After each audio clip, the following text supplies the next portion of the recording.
Sir Patiala ਹਿੰਸਾ ਮਾਮਲੇ ਵਿੱਚ ਸਿੱਟ ਦੇ ਵਿੱਚ 2 ਨਵੇਂ ਮੈਂਬਰ ਸ਼ਾਮਿਲ ਕੀਤੇ ਗਏ ਨੇ ਜੀ। ਇਹ ਜਿਹੜੀ ਜਾਂਚ ਟੀਮ ਹੈ 5 ਤੋਂ ਵੱਧ ਕੇ 7 ਕਰ ਦਿੱਤੀ ਗਈ ਹੈ। ਇਹ ਅਕਲਦਾੜ ਮੇਰੇ ਖਿਆਲ ਲੇਟ ਪੁੱਗੀ ਹੈ ਇਹਨਾਂ ਦੇ। ਇਹਦੇ ਵਿੱਚ ਜਿਹੜੇ 2 ਕਾਨੂੰਨੀ ਮੈਂਬਰ ਪਾਏ ਗਏ ਨੇ ਇਹਨਾਂ ਨੂੰ ਪਹਿਲਾਂ ਹੀ ਪਾ ਲੈਣਾ ਚਾਹੀਦਾ ਸੀ।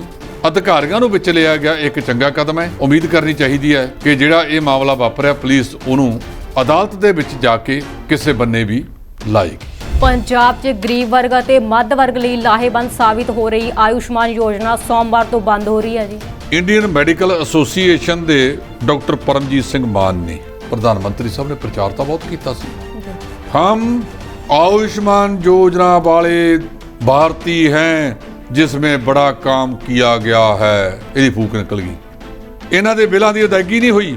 ਪਿਛਲੀਆਂ ਸਰਕਾਰਾਂ ਇਸ ਮਾਮਲੇ ਦੇ ਵਿੱਚ ਚੁੱਪ ਚਪੀਤੇ ਮੂਕ ਦਰਸ਼ਕ ਬਣ ਕੇ ਦੇਖਦੀਆਂ ਰਹੀਆਂ ਤੇ ਕੇਜਰੀਵਾਲ ਸਾਹਿਬ ਨੇ ਕਿਹਾ ਅਸੀਂ ਤਾਂ ਪੱਟੇ ਚੱਕ ਦਿਆਂਗੇ। ਇਹਦੇ 'ਚ ਸਿਹਤ ਤੇ ਸਿੱਖਿਆ ਦਿੱਲੀ ਮਾਡਲ ਬਣਾਵਾਂਗੇ। ਆਹ ਬਿੱਲ ਆਯੁਸ਼ਮਾਨ ਯੋਜਨਾ ਦੇ ਇਹਨਾਂ ਹਸਪਤਾਲਾਂ ਨੂੰ ਪ੍ਰਾਪਤ ਨਹੀਂ ਹੋਏ ਤਾਂ ਜਿਹੜਾ ਅਮਲਾ ਫੈਲਾ ਉੱਥੇ ਕੰਮ ਕਰਦਾ ਉਹ ਘਰੋਂ ਥੋੜੀ ਕਰੇਗਾ। ਅਗਲੇ ਸਮੇਂ ਦੇ ਵਿੱਚ ਕਿਸੇ ਵੇਲੇ ਵੀ ਇੱਥੇ ਬਿਜਲੀ ਦਾ ਹੋਰ ਵੱਡੀ ਪੱਧਰ ਤੇ ਜਨਾਜ਼ਾ ਨਿਕਲ ਸਕਦਾ ਕਿਉਂਕਿ ਮਿਸਮੈਨੇਜਮੈਂਟ ਬਹੁਤ ਹੈ। ਸੋ ਇਸ ਕਰਕੇ ਇਹਨਾਂ ਚੀਜ਼ਾਂ ਦੇ ਉੱਤੇ ਸਿਆਸਤਾਂ ਛੱਡ ਦਿਓ। ਉੱਥੇ ਹੀ ਸ਼੍ਰੀ ਅਕਾਲ ਤਖਤ ਸਾਹਿਬ ਦੇ ਜਥੇਦਾਰ ਗਿਆਨੀ ਹਰਪ੍ਰੀਤ ਸਿੰਘ ਦਾ ਵੱਡਾ ਬਿਆਨ ਸਾਹਮਣੇ ਆਇਆ। ਉਹਨਾਂ ਨੇ ਕਿਹਾ ਕਿ ਸਰਕਾਰਾਂ ਪੰਜਾਬ ਦੀਆਂ ਫਸਲਾਂ ਤੇ ਨਸਲਾਂ ਦੋਵੇਂ ਤਬਾਹ ਕਰ ਰਹੀਆਂ ਨੇ ਜੀ। ਇਹ ਜਥੇਦਾਰ ਸਾਹਿਬ ਨੂੰ ਇੰਨੀ ਦੇਰ ਬਾਅਦ ਕਿਉਂ ਗੱਲ ਜਾਗੀ? ਜਿਨ੍ਹਾਂ ਦੀ ਤੁਹਾਡੇ ਪਿੱਛੇ ਸਰਪ੍ਰਸਤੀ ਹੈ ਉਹਨਾਂ ਨੇ ਪੰਜਾਬ ਪੁਲਿਸ ਦਾ ਮੁਖੀ ਕਿਹੋ ਜਿਹਾ ਲਾਇਆ ਸੀ? ਗੁਰੂ ਗ੍ਰੰਥ ਸਾਹਿਬ ਦੀ ਬੇਅਦਬੀ ਕਿਹਦੇ ਵੇਲੇ ਹੋਈ ਸੀ? ਨਿਹੱਥੇ ਸਿੱਖਾਂ ਤੇ ਸਤਨਾਮ ਦਾ ਜਾਪ ਕਰਦਿਆਂ ਤੇ ਗੋਲੀ ਕਿਹਨੇ ਚਲਾਈ ਸੀ? ਅਣਪਛਾਤੀ ਪੁਲਿਸ ਬੰਗਾਲ ਤੋਂ ਆਈ ਸੀ। ਜਥੇਦਾਰ ਜੀ ਤੁਸੀਂ ਸਤਿਕਾਰਯੋਗ ਹੋ। ਮੈਂ ਦੋਨੇ ਹੱਥ ਜੋੜ ਕੇ ਸਿਰ ਨਿਮਨ ਕਰਕੇ ਤੁਹਾਡਾ ਸਤਿਕਾਰ ਕਰਦਾ। ਜਦੋਂ ਮੈਂ ਤੁਹਾਨੂੰ ਮੁਕਤਸਰ ਦੇ ਵਿੱਚ ਮਿਲਿਆ ਸੀ ਤੇ ਮੈਨੂੰ ਮਹਿਸੂਸ ਹੋਇਆ ਕਿ ਕੋਈ ਪੜ੍ਹਿਆ ਲਿਖਿਆ ਬੰਦਾ ਜਿਹੜਾ ਕੁਰਾਨ ਸ਼ਰੀਫ ਤੇ PhD ਵੀ ਕਰ ਰਿਹਾ ਹੈ, ਸ਼ੁਕਰ ਕਰੋ ਇਸ ਅਹੁਦੇ ਤੇ ਆਏਗਾ। ਤੁਸੀਂ ਸੱਚਮੁੱਚ ਜਾਣਿਓ ਅਕਾਲ ਤਖਤ ਸਾਹਿਬ ਦੇ ਸਨਮੁਖ ਹੋ ਕੇ ਅਰਦਾਸ ਕਰਕੇ ਹੁਕਮਨਾਮਾ ਲੈ ਕੇ ਇਹ ਦੱਸ ਦਿਓ ਕਿ ਤੁਸੀਂ ਜਿਹੜਾ ਕੁਛ ਕਰਨ ਲੱਗੇ ਹੋ ਸਹੀ ਕਰ ਰਹੇ ਹੋ।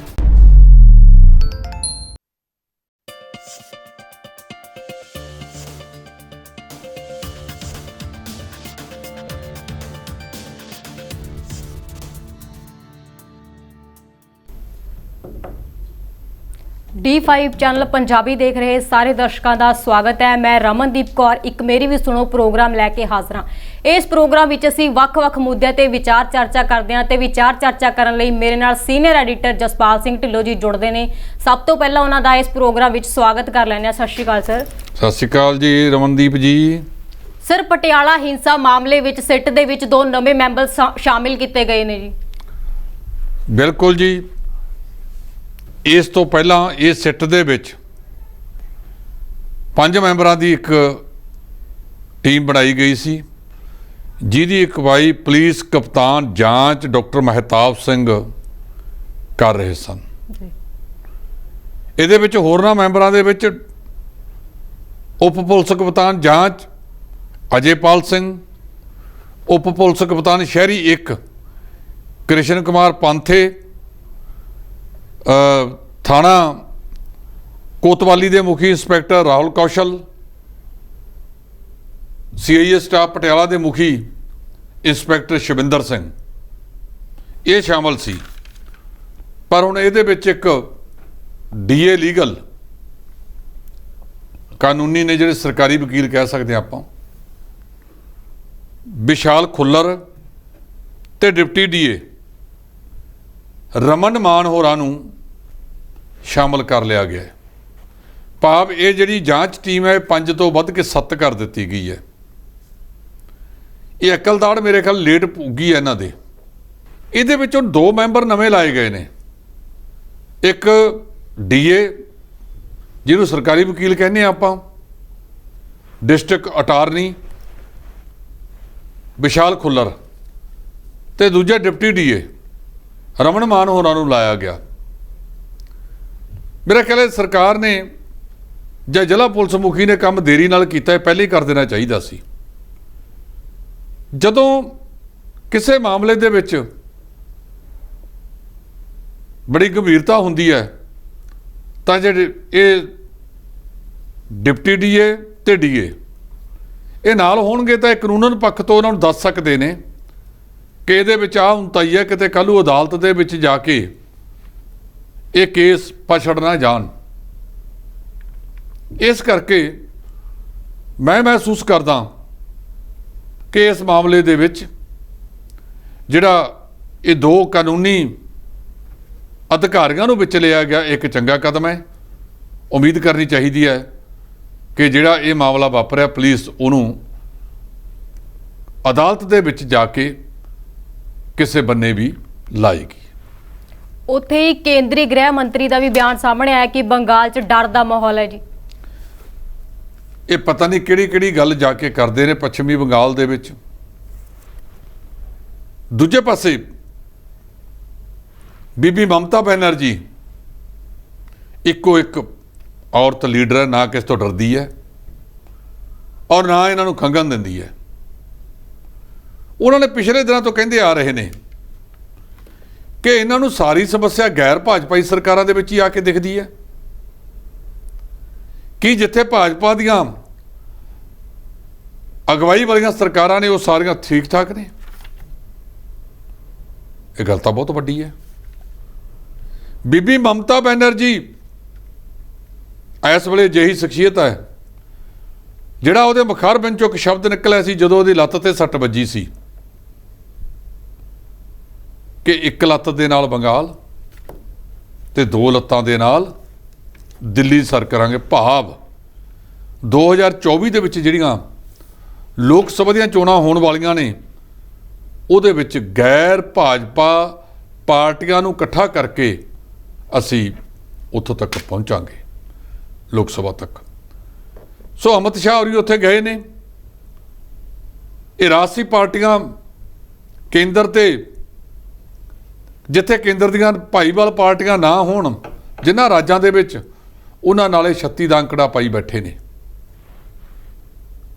ਪਰ ਸਾਨੂੰ ਸਾਰਿਆਂ ਨੂੰ ਅਜਿਹੇ ਮਾਮਲੇ ਦੇ ਵਿੱਚ ਕੋਈ ਨਾ ਕੋਈ ਅਜਿਹਾ ਕੰਮ ਕਰਨਾ ਚਾਹੀਦਾ ਜਿਹਦੇ ਨਾਲ ਘੱਟੋ ਘੱਟ ਇਹ ਆਪਸੀ ਸੰਬੰਧ ਚੰਗੇ ਰਹਿਣ, ਪਰ ਇਹ ਹੋ ਨਹੀਂ ਰਿਹਾ। ਭਾਰਤ ਦੇ ਵਿੱਚ ਲਗਾਤਾਰ ਜਿਹੜਾ ਹੈਗਾ ਇਹ ਰਾਜਸੀ ਪਾਰਟੀਆਂ ਦਾ ਪਾੜਾ ਆਪਸ ਵਿੱਚ ਦੀ ਵੱਧਦਾ ਜਾ ਰਿਹਾ ਹੈ। ਇੱਕ ਦੂਜੇ ਤੋਂ ਅੱਗੇ ਹੋ ਧਮੱਚੜ ਪਾਉਂਦੇ ਨੇ।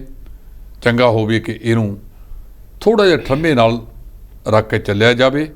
ਔਰ ਅੱਜ ਪਹਿਲਾਂ ਇਹ ਕਹਿੰਦੇ ਸੀ ਪੱਛਮੀ ਬੰਗਾਲ ਦੇ ਵਿੱਚ ਦੀਦੀ ਤੋਂ ਗਈ, ਦੀਦੀ ਤੋਂ ਇੱਕ ਡਬਲ ਡਿਜਿਟ ਪਾਰ ਨਹੀਂ ਕਰੇਗੀ ਤੇ ਟ੍ਰਿਪਲ ਡਿਜਿਟ ਦਾ ਤੁਹਾਡੇ ਕੋਲ ਹੀ ਨਹੀਂ ਆਇਆ। ਦੀਦੀ ਤਾਂ ਫੇਰ ਟ੍ਰਿਪਲ ਡਿਜਿਟ ਤੇ ਚਲੀ ਗਈ। ਉਹ ਤਾਂ 13 ਅੰਕੜਾ ਕਾਇਮ ਕਰਕੇ ਬੈਠੀ ਹੈ। ਸੋ ਮੈਂ ਸਮਝਦਾ ਕਿ ਕੇਂਦਰ ਸਰਕਾਰ ਨੂੰ ਜਿੱਥੇ ਗੈਰ ਭਾਜਪਾਈ ਸਰਕਾਰਾਂ ਨੇ ਉਹਨਾਂ ਨਾਲ ਮਤਰੇਈ ਮਾਂ ਵਾਲਾ ਸਲੂਕ ਨਹੀਂ ਵਰਤਣਾ ਚਾਹੀਦਾ। ਉਹਨਾਂ ਦੇ ਨਾਲ ਸਹੀ ਤਰੀਕੇ ਦੇ ਨਾਲ ਕੰਮ ਕਰਨ ਦੀ ਜ਼ਰੂਰਤ ਹੈ। ਉੱਥੇ ਹੀ ਪੰਜਾਬ 'ਚ ਗਰੀਬ ਵਰਗ ਅਤੇ ਮੱਧ ਵਰਗ ਲਈ ਲਾਹੇਵੰਦ ਸਾਬਿਤ ਹੋ ਰਹੀ ਆਯੁਸ਼ਮਾਨ ਯੋਜਨਾ ਸੋਮਵਾਰ ਤੋਂ ਬੰਦ ਹੋ ਰਹੀ ਹੈ ਜੀ। ਇਹ ਇੰਡੀਅਨ ਮੈਡੀਕਲ ਐਸੋਸੀਏਸ਼ਨ ਦੇ ਡਾਕਟਰ ਪਰਮਜੀਤ ਸਿੰਘ ਮਾਨ ਨੇ, ਪ੍ਰਧਾਨ ਮੰਤਰੀ ਸਾਹਿਬ ਨੇ ਪ੍ਰਚਾਰ ਤਾਂ ਬਹੁਤ ਕੀਤਾ ਸੀ ਜੀ। हम आयुष्मान योजना वाले भारतीय हैं जिसमें बड़ा काम किया गया है। ਇਹਦੀ ਫੂਕ ਨਿਕਲ ਗਈ। ਇਹ ਇੰਡੀਅਨ ਮੈਡੀਕਲ ਐਸੋਸੀਏਸ਼ਨ ਕਿ ਅਸੀਂ ਆਮ ਲੋਕਾਂ ਨੂੰ ਇਹਦਾ ਲਾਭ ਨਹੀਂ ਦੱਸਾਂਗੇ, ਕਾਰਨ ਇਹਨਾਂ ਦੇ ਬਿੱਲਾਂ ਦੀ ਅਦਾਇਗੀ ਨਹੀਂ ਹੋਈ। ਪਿਛਲੀਆਂ ਸਰਕਾਰਾਂ ਇਸ ਮਾਮਲੇ ਦੇ ਵਿੱਚ ਚੁੱਪ ਚਪੀਤੇ ਮੂਕ ਦਰਸ਼ਕ ਬਣ ਕੇ ਦੇਖਦੀਆਂ ਰਹੀਆਂ ਤੇ ਕੇਜਰੀਵਾਲ ਸਾਹਿਬ ਨੇ ਕਿਹਾ ਅਸੀਂ ਤਾਂ ਪੱਟੇ ਚੱਕ ਦਿਆਂਗੇ, ਇਹਦੇ 'ਚ ਸਿਹਤ ਤੇ ਸਿੱਖਿਆ ਦਿੱਲੀ ਮਾਡਲ ਬਣਾਵਾਂਗੇ। ਆਹ ਬਿੱਲ ਆਯੁਸ਼ਮਾਨ ਯੋਜਨਾ ਦੇ ਇਹਨਾਂ ਹਸਪਤਾਲਾਂ ਨੂੰ ਪ੍ਰਾਪਤ ਨਹੀਂ ਹੋਏ ਜੀ। ਤਾਂ ਜਿਹੜਾ ਅਮਲਾ ਫੈਲਾ ਉੱਥੇ ਕੰਮ ਕਰਦਾ ਉਹ ਘਰੋਂ ਥੋੜੀ ਕਰੇਗਾ। ਉਹਨੂੰ ਜੇ ਉਹ ਕੰਮ ਕਰਾਉਣਾ ਹੈ ਤਾਂ ਪਿਛਲੀਆਂ ਅਦਾਇਗੀਆਂ ਤਾਂ ਦੇਣੀਆਂ ਪੈਣਗੀਆਂ ਨਾ। ਅੱਜ ਜਿਵੇਂ ਬੇੜਾ ਗਰਕ ਬਿਜਲੀ ਬੋਰਡ ਦਾ ਕੀਤਾ ਇਹਨਾਂ ਸਾਰੀਆਂ ਰਾਜਸੀ ਪਾਰਟੀਆਂ ਨੇ ਰਲ ਕੇ,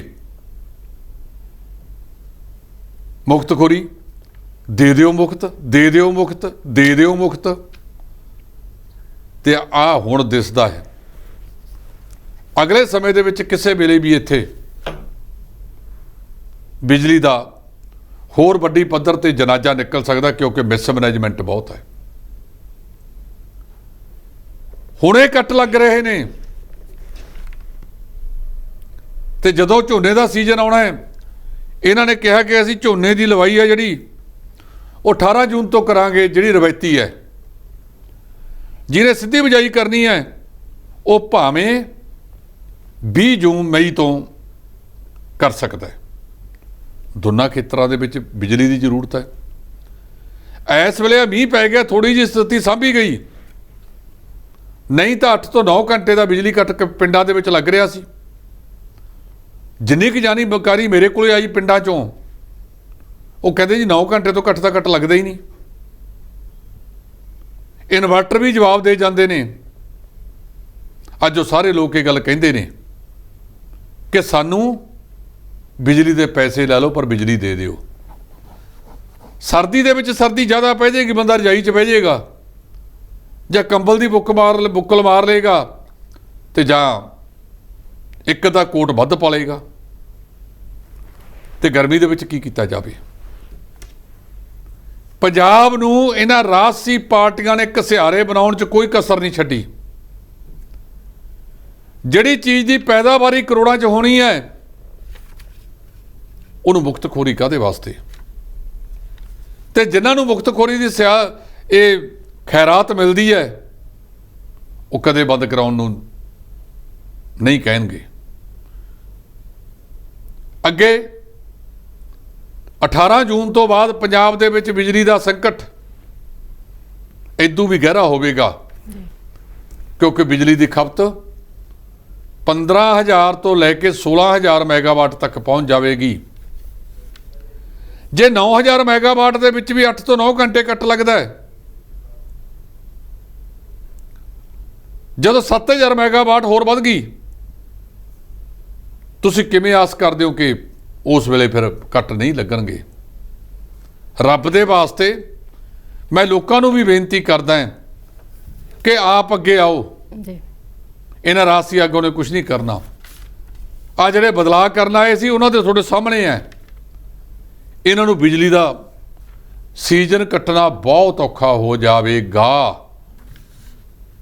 ਸੋ ਸਾਡੇ ਮਾਣਯੋਗ ਮੁੱਖ ਮੰਤਰੀ ਛੋਟੇ ਵੀਰ ਭਗਵੰਤ ਮਾਨ ਜੀ ਇਸ ਮਾਮਲੇ ਦੇ ਵਿੱਚ ਸਿਆਸਤ ਛੱਡ ਕੇ ਇਹਦਾ ਯੋਗ ਤਰੀਕਾ ਅਪਣਾਓ। ਜਿਹੜੀਆਂ ਪਿਛਲਿਆਂ ਨੇ ਮੁਕਤਖੋਰੀਆਂ ਕਰਤੀਆਂ, ਉਹਦੇ ਤੇ ਮੁੜ ਵਿਚਾਰ ਕਰੋ। ਵੱਖ-ਵੱਖ ਵਰਗਾਂ ਦੇ ਨਾਲ ਬੈਠੋ, ਆਮ ਲੋਕਾਂ ਨਾਲ ਬੈਠੋ, ਕਿਸਾਨਾਂ ਨਾਲ ਬੈਠੋ, ਸਨਅਤਕਾਰਾਂ ਨਾਲ ਬੈਠੋ, ਛੋਟੇ ਸਨਅਤਕਾਰਾਂ ਦੇ ਨਾਲ ਬੈਠੋ, ਸੁਣੋ ਉਹਨਾਂ ਦੀਆਂ ਸਮੱਸਿਆਵਾਂ। ਜਿਹੜਾ ਕੋਈ ਪੈਸੇ ਦਿੰਦਾ ਹੈ ਉਹ ਤੇ ਕੱਟ ਲਾ ਦਿਓ, ਜਿਹੜੀ ਮੁਕਤਖੋਰੀ ਹੈ ਉਹਨੂੰ ਦੇਈ ਚੱਲੋ। ਤੇ ਜਿਹੜਾ ਕਹਿਤਾ ਸੀ ਇਹ ਸਰਕਾਰ ਨੇ 1 ਕਿਲੋਵਾਟ ਵਾਲੇ ਨੂੰ ਦੇਵਾਂਗੇ, ਤੇ ਜਦੋਂ ਬਿਜਲੀ ਵੀ ਨਾ ਆਈ ਤਾਂ 1 ਕਿਲੋਵਾਟ ਕਿਹਨੇ ਪੂਰਾ ਕਰਨਾ ਹੈ ਜੀ? ਸੋ ਇਸ ਕਰਕੇ ਇਹਨਾਂ ਚੀਜ਼ਾਂ ਦੇ ਉੱਤੇ ਸਿਆਸਤਾਂ ਛੱਡ ਦਿਓ। ਉੱਥੇ ਸ਼੍ਰੀ ਅਕਾਲ ਤਖਤ ਸਾਹਿਬ ਦੇ ਜਥੇਦਾਰ ਗਿਆਨੀ ਹਰਪ੍ਰੀਤ ਸਿੰਘ ਦਾ ਵੱਡਾ ਬਿਆਨ ਸਾਹਮਣੇ ਆਇਆ। ਉਹਨਾਂ ਨੇ ਕਿਹਾ ਕਿ ਸਰਕਾਰਾਂ ਪੰਜਾਬ ਦੀਆਂ ਫਸਲਾਂ ਤੇ ਨਸਲਾਂ ਦੋਵੇਂ ਤਬਾਹ ਕਰ ਰਹੀਆਂ ਨੇ ਜੀ। ਇਹ ਜਥੇਦਾਰ ਸਾਹਿਬ ਨੂੰ ਇੰਨੀ ਦੇਰ ਬਾਅਦ ਕਿਉਂ ਗੱਲ ਜਾਗੀ? ਜਿਨ੍ਹਾਂ ਦੀ ਤੁਹਾਡੇ ਪਿੱਛੇ ਸਰਪ੍ਰਸਤੀ ਹੈ,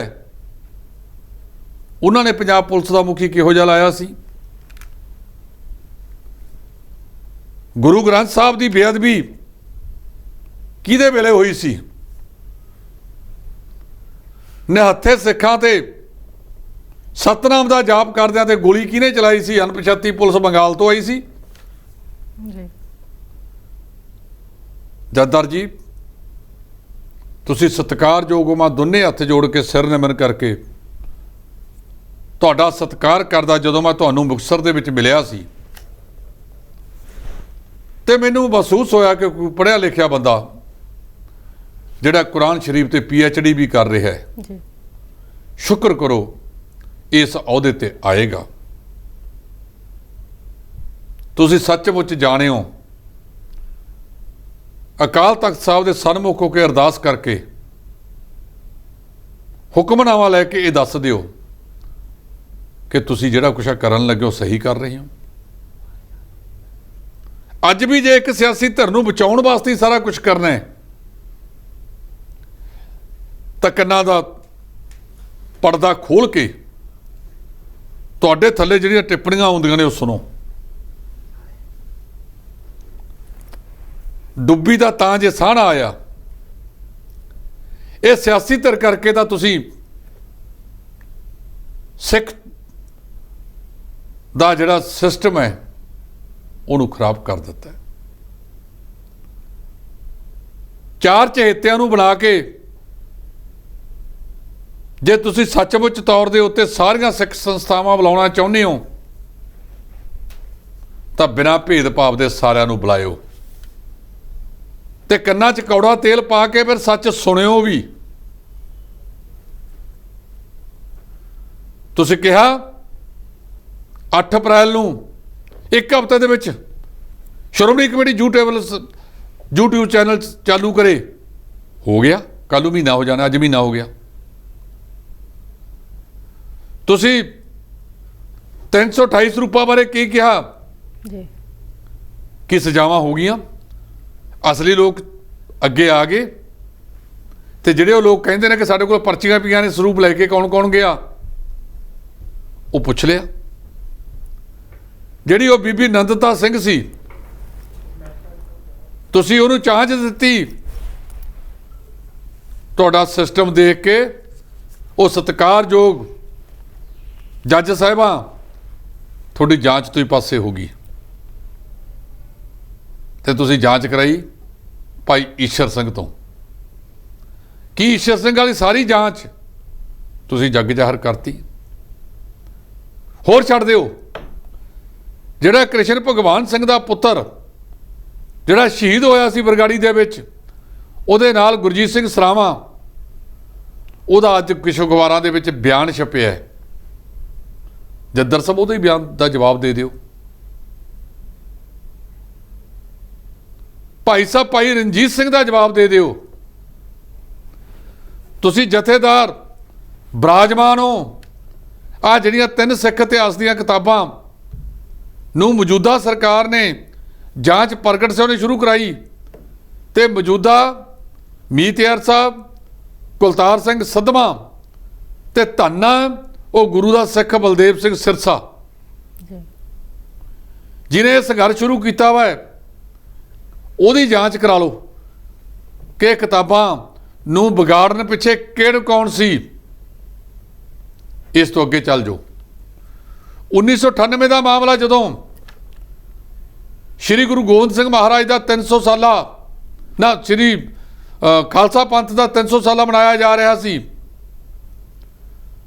ਸ਼੍ਰੋਮਣੀ ਕਮੇਟੀ ਨੇ 300 ਕਿਤਾਬਾਂ ਛਾਪੀਆਂ ਤੇ ਹਿੰਦੀ ਦੇ ਵਿੱਚ ਜਿਹੜਾ ਸਿੱਖ ਇਤਿਹਾਸ ਛਾਪਿਆ ਗਿਆ, ਉਹ ਕਿਹਨੇ ਆਗਿਆ ਦਿੱਤੀ ਸੀ। ਅੱਜ 24-25 ਸਾਲ ਲੰਘ ਗਏ ਨੇ, ਅੱਜ ਦੱਸ ਤਾਂ ਦਿਓ ਵੀ ਉਹਦੀ ਆਗਿਆ ਕਿਹਨੇ ਦਿੱਤੀ ਸੀ ਜੀ, ਉਹਦੀ ਅਦਾਇਗੀ ਕਿਹਨੇ ਦਿੱਤੀ। ਤੇ ਅੱਜ ਵੀ ਜੇ ਕੰਨਾਂ 'ਚ ਘੁੰਗੜੀਆਂ ਪਾ ਕੇ ਬੈਠਣੀਆਂ ਨੇ ਤੇ ਜਿਹੜਾ 11 ਮਈ ਨੂੰ ਤੁਸੀਂ ਇਕੱਠ ਸੱਦਿਆ ਹੈ, ਉਹ ਫਿਰ ਇੱਕ ਪਾਸੜ ਨਾ ਸੱਦੋ। ਉਹ ਸਾਰੀਆਂ ਸਿੱਖ ਸੰਸਥਾਵਾਂ ਨੂੰ ਮੌਕਾ ਦਿਓ। ਆ ਤੁਸੀਂ ਹਾਲ ਹੀ ਦੇ ਵਿੱਚ ਥਮਿੰਦਰ ਸਿੰਘ ਆਨੰਦ ਦਾ ਫੈਸਲਾ ਕਰਕੇ ਹਟੇ ਹੋ। ਉਸੇ ਦਿਨ 3 ਤਰੀਕ ਵਾਲੇ ਦਿਨ ਇੱਕ ਅਖਬਾਰ ਦੇ ਵਿੱਚ ਜਿਹੜਾ ਬਾਹਰਲੀ ਸੰਗਤ ਦਾ ਕੁਝ ਨੁਕਤੇ ਛਪੇ ਨੇ, ਜੱਦਰ ਸਾਹਿਬ ਉਹਦਾ ਵੀ ਸਪਸ਼ਟੀਕਰਨ ਦਿਓ। ਤੁਹਾਨੂੰ ਦੇਣਾ ਬਣਦਾ ਹੈ ਤਾਂ ਕਿ ਸਿੱਖ ਕੌਮ 'ਚੋਂ ਦੁਬਿਧਾ ਦੂਰ ਹੋ ਜੇ। ਕੀ ਤੁਸੀਂ ਦੱਸ ਸਕੋਗੇ ਜਿਹੜੇ ਨੁਕਤੇ ਉੱਥੇ ਉਠਾਏ ਗਏ ਨੇ ਉਹ ਸੱਚੇ ਨੇ ਜਾਂ ਮਨ ਘੜਤ ਨੇ? ਜੇ ਉਹਨਾਂ ਨੇ ਮਨ ਘੜਤ ਉਠਾਏ ਨੇ ਤਾਂ ਸੱਦੋ ਸ੍ਰੀ ਅਕਾਲ ਤਖਤ ਸਾਹਿਬ ਤੇ ਉਹਨਾਂ ਨੂੰ ਤਨਖਾਹ ਲਾਓ। ਤੇ ਜੇ ਉਹ ਕੁਝ ਸੱਚਾ ਹੈ ਫਿਰ ਛੁਪਾਇਆ ਕਿਉਂ ਜਾ ਰਿਹਾ ਹੈ? ਉਹਦੇ ਤੇ ਗੱਲਬਾਤ ਕਿਉਂ ਨਾ ਕੀਤੀ ਜਾਵੇ? ਇਹ ਗੱਲ ਤੁਹਾਨੂੰ ਕਰਨੀ ਪੈਣੀ ਹੈ। ਤੁਸੀਂ ਸਿੱਖ ਕੌਮ ਦੇ ਸਰਮੌਰ ਹੋ, ਪਰ ਕੀ ਤੁਸੀਂ ਕਦੇ ਅਕਾਲੀ ਫੂਲਾ ਸਿੰਘ ਵਾਲੀ ਭੂਮਿਕਾ ਨਿਭਾ ਪਾਓਗੇ? ਮੈਨੂੰ ਯਾਦ ਹੈ ਇੱਕ ਫਿਲਮ ਦੇ ਵਿੱਚ ਇੱਕ ਧਾਰਮਿਕ ਪੁਸਤਕ ਲਿਆਂਦੀ ਗਈ, ਉਸ ਦੇ ਐਕਟਰ ਰਾਜ ਕੁਮਾਰ ਨੂੰ ਕਿਹਾ ਗਿਆ ਕਿ ਇਹਦੇ ਤੇ ਹੱਥ ਰੱਖੋ ਤੇ ਕਹੋ ਕਿ ਜੋ ਕਹੂੰਗਾ ਸੱਚ ਕਹੂੰਗਾ। ਉਹਨੇ ਜੱਜ ਸਾਹਿਬ ਵੱਲ ਇਸ਼ਾਰਾ ਕੀਤਾ, ਕਹਿੰਦਾ ਜੱਜ ਸਾਹਿਬ ਜੇ ਇਹਨਾਂ ਮੁਕੱਦਸ ਪੁਸਤਕਾਂ ਨੂੰ ਇੱਥੇ ਲਿਆ ਕੇ ਉਹਨਾਂ ਤੇ ਹੱਥ ਰੱਖ ਕੇ ਇਹਦੀ ਗਰੰਟੀ ਕੌਣ ਦੇਵੇਗਾ ਕਿ ਉਹ ਬੰਦਾ ਸੱਚ ਬੋਲ ਰਿਹਾ ਹੈ, ਤੇ ਜਿਹਨਾਂ ਪੁਸਤਕਾਂ ਤੇ ਹੱਥ ਰੱਖ ਕੇ ਵੀ ਝੂਠ ਬੋਲਣਾ ਹੈ, ਫਿਰ ਇਹਨਾਂ ਦਾ ਗਹਿਰਾ ਅਪਮਾਨ ਕਿਉਂ?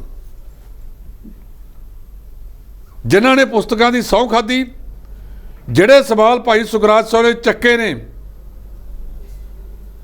ਕਿ ਅੱਜ ਤੁਹਾਨੂੰ ਪੰਥ ਖਤਰੇ 'ਚ ਨਜ਼ਰ ਆ ਰਿਹਾ, ਜਿਹਦੇ ਬਾਰੇ ਖੁਲਾਸਾ ਕਰਤਾ ਅਕਾਲ ਤਖਤ ਸਾਹਿਬ ਦੇ ਸਾਬਕਾ ਜਥੇਦਾਰ ਭਾਈ ਸਾਹਿਬ ਭਾਈ ਰਣਜੀਤ ਸਿੰਘ ਨੇ। ਜਿਹੜੇ ਸ਼ਬਦ ਉਹਨਾਂ ਨੇ ਵਰਤੇ ਮੈਂ ਨਹੀਂ ਵਰਤਣਾ ਚਾਹੁੰਦਾ ਤੁਹਾਡੇ ਵਾਸਤੇ, ਪਰ ਤੁਸੀਂ ਜਵਾਬ ਦਿੱਤਾ ਉਹਦਾ। ਜੀ ਤੁਹਾਡੇ ਤੋਂ ਆਸਾਂ ਬਹੁਤ ਨੇ ਜੱਦਰ ਸਾਹਿਬ, ਤੁਸੀਂ ਪੜ੍ਹੇ ਲਿਖੇ ਹੋ ਜੀ, ਪਰ ਜੇ ਤੁਸੀਂ ਇੱਥੇ ਬੈਠ ਕੇ ਇਨਸਾਫ ਨਹੀਂ ਕਰਨਾ ਤਾਂ ਸਿੱਖ ਕੌਮ ਇਨਸਾਫ ਵਾਸਤੇ ਜਾਵੇ ਕਿੱਥੇ? ਜੀ ਜਿਹੜੀਆਂ ਸਾਡੀਆਂ ਬਹੁਤ ਸਾਰੀਆਂ ਦੁਬਿਧਾਵਾਂ ਨੇ, ਮੈਨੂੰ ਉਮੀਦ ਸੀ ਕਿ ਤੁਹਾਡੀ ਸਰਪ੍ਰਸਤੀ ਦੇ ਵਿੱਚੋਂ ਸਾਰੀਆਂ ਦੂਰ ਹੋ ਜਾਣਗੀਆਂ, ਪਰ ਉਹ ਦੂਰ ਨਹੀਂ ਹੋਈਆਂ। ਅਜੇ ਵੀ ਲੋਕਾਂ ਨੂੰ ਇਹ ਨਜ਼ਰ ਆ ਰਿਹਾ ਹੈ ਕਿ ਤੁਸੀਂ ਇੱਕ ਖਾਸ ਸਿਆਸੀ ਪਾਰਟੀ ਦੇ ਪਿੱਛੇ ਜੀ ਉਹਨਾਂ ਨੂੰ ਬਚਾਉਣ ਵਾਸਤੇ ਸ਼੍ਰੋਮਣੀ ਕਮੇਟੀ ਵੀ ਤੁਹਾਡੀ ਤੇ ਤੁਸੀਂ ਵੀ ਉਸ ਤਰ੍ਹਾਂ ਦੇ ਯਤਨ ਕਰ ਰਹੇ ਹੋ। ਸਤਿਕਾਰ ਨਾਲ ਮੇਰੀ ਬੇਨਤੀ ਮੰਨ ਲਿਓ, ਜੇ ਮੈਂ ਕੋਈ ਗਲਤ ਕਹਿਤਾ ਹੋਵੇ, ਤੁਹਾਨੂੰ ਲੱਗੇ ਕਿ ਮੈਂ ਗਲਤ ਕਿਹਾ, ਮੈਂ ਦੋਨੇ ਹੱਥ ਜੋੜ ਕੇ ਤੁਹਾਡੇ ਤੋਂ ਪਹਿਲਾਂ ਹੀ ਖਿਮਾ ਮੰਗਦਾ। ਇਨਸਾਨ ਗਲਤੀਆਂ ਦਾ ਪੁਤਲਾ ਹੈ, ਪਰ ਜੋ ਕੁਝ ਸਿੱਖ ਸਮਾਜ ਮੰਗ ਰਿਹਾ ਹੈ ਤੁਹਾਡੇ ਵੱਲ ਮੂੰਹ ਕਰਕੇ ਉਹ ਉਹਨਾਂ ਨੂੰ ਜ਼ਰੂਰ ਕਰਕੇ ਦਿਖਾ ਦਿਓ। ਜੀ ਉੱਥੇ ਹੀ ਰੇਤ ਦੀਆਂ ਵੱਧਦੀਆਂ ਕੀਮਤਾਂ ਨੇ ਵੀ ਸਰਕਾਰ ਦੀ ਚਿੰਤਾ ਵਧਾ ਦਿੱਤੀ ਹੈ ਜੀ। ਇਹ ਰੇਤ ਦਾ ਗੋਰਖ ਧੰਦਾ ਬੜੇ ਲੰਬੇ ਸਮੇਂ ਤੋਂ ਚੱਲ ਰਿਹਾ ਹੈ। ਹਰਜੋਤ ਸਿੰਘ ਬਹਿਸ ਕਰਦੇ ਸੀ ਕਿ ਜਲਦੀ ਅਸੀਂ ਨੀਤੀ ਦੇ ਦਿਆਂਗੇ, ਰੌਲਾ ਪਾਉਂਦਾ ਨਵਜੀਤ ਸਿੰਘ ਸਿੱਧੂ ਵੀ ਤੁਰ ਗਿਆ। ਚਰਨਜੀਤ ਸਿੰਘ ਚੰਨੀ ਨੇ ਕਹਿਤਾ ਸੀ 5 ਰੁਪਏ 5.5 ਰੁਪਏ ਫੁੱਟ ਖੱਡ ਤੋਂ ਮਿਲੇਗਾ, ਤੇ ਕਹਿੰਦਾ ਤਾਂ ਕੈਪਟਨ ਅਮਰਿੰਦਰ ਸਿੰਘ ਵੀ ਸੀ। ਇਹ ਰੇਤ ਦੇ ਮਾਮਲੇ ਦੇ ਵਿੱਚ ਬਹੁਤ ਸਾਰੇ ਲੋਕਾਂ ਦੇ ਮਹਿਲ ਪੈ ਗਏ।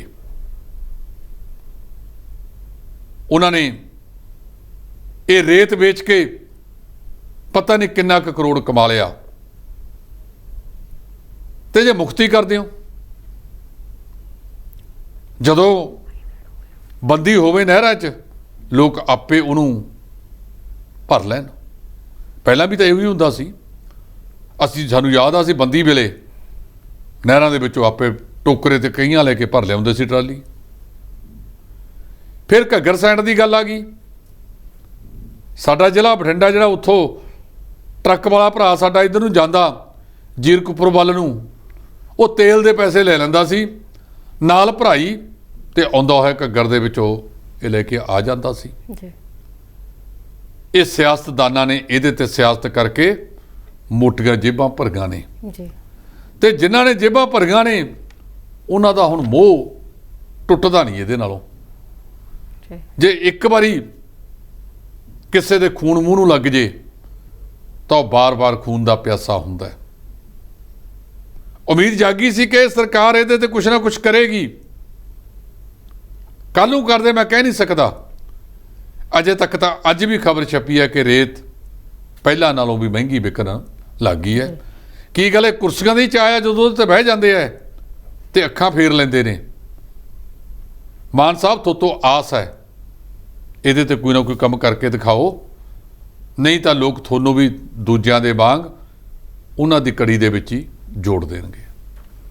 ਇਹ ਸਨ ਮੇਰੇ ਨਾਲ ਸੀਨੀਅਰ ਐਡੀਟਰ ਜਸਪਾਲ ਸਿੰਘ ਢਿੱਲੋਂ। ਹੋਰ ਵੱਖ-ਵੱਖ ਮੁੱਦਿਆਂ ਤੇ ਵਿਚਾਰ ਚਰਚਾ ਕਰਨ ਲਈ ਫਿਰ ਹਾਜ਼ਰ ਹੋਵਾਂਗੇ। ਤਦ ਤੱਕ ਲਈ ਦਿਓ ਇਜਾਜ਼ਤ। ਧੰਨਵਾਦ।